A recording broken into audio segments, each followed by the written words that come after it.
Good morning, everyone. Treasure Troller here with another edition of The Murder Book. Today we are in Grand Rapids, Michigan. We're going to cover what can only be described as a horrific family tragedy. It involves the Seseling family. John was the father, Sharon was the mother, and they had three kids. John, who was 15, John was 17, Caitlin was 15, and Leah was 6. They lived on Walker Avenue, or on Walker, which is on the northwest side of Grand Rapids. John was a truck driver, and John the son, he had to deal with some mental health issues. He had been at one time seeking help from the psychiatric hospital here in Grand Rapids.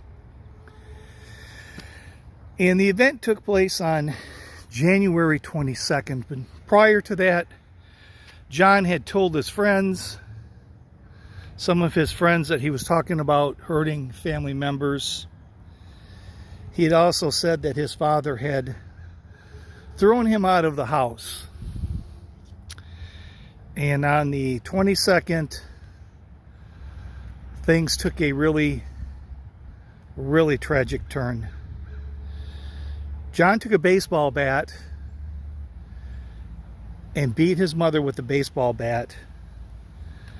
And then he stabbed her. And then he stabbed his two sisters to death. When that was done, he went upstairs and took a shower, got himself cleaned up, called 911. When the police officers arrived, John had said two guys in a car that had a loud muffler tried to break in and rob the house. And it didn't take long for police to realize that more likely than not wasn't the story or what really had happened. And John confessed to what he did. But John didn't actually say it was him that did it. John said it was his alter ego, Johnny, that did this. So they had a competency hearing because he was going to plead insanity. They had some doctors come in and testify. John was found competent to stand trial. And it took the jury about an hour to deliberate and find John guilty of the murder of his mother and two sisters. And here is their grave right here.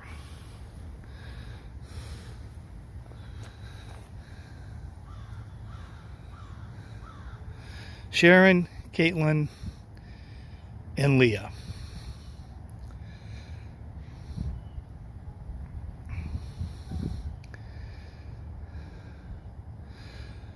Now, the story doesn't quite end right there.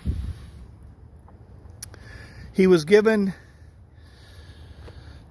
for the three murders, John was given the harshest penalty a juvenile could be given, and that was life without parole.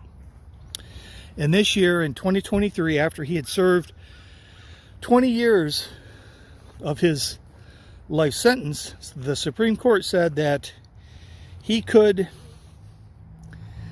request a hearing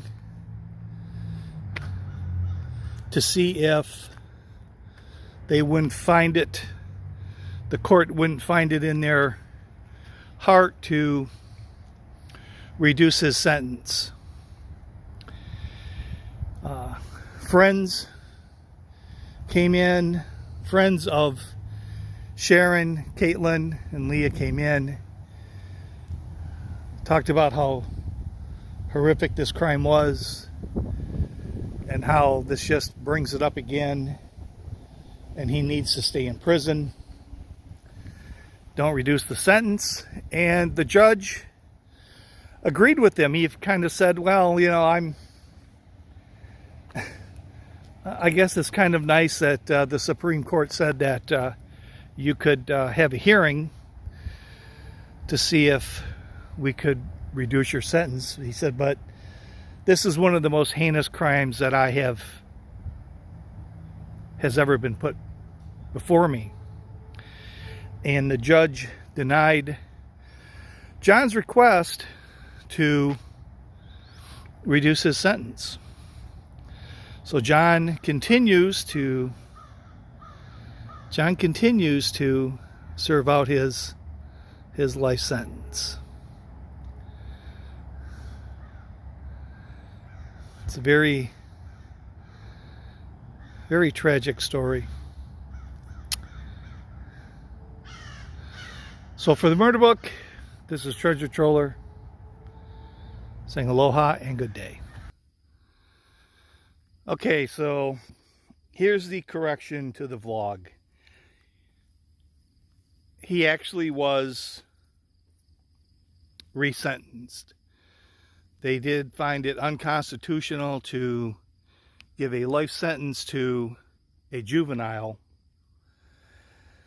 So the sentence could be, the max sentence is 20 to 40 years. So he was given credit for time served, which was almost 20 years. And then, well, he was sentenced to 40 years with 20 years credit. So I was incorrect when I said that the judge did not change his sentence. He did change it and was given the 40-year max. So that is a correction. Treasure Troller saying aloha and good day.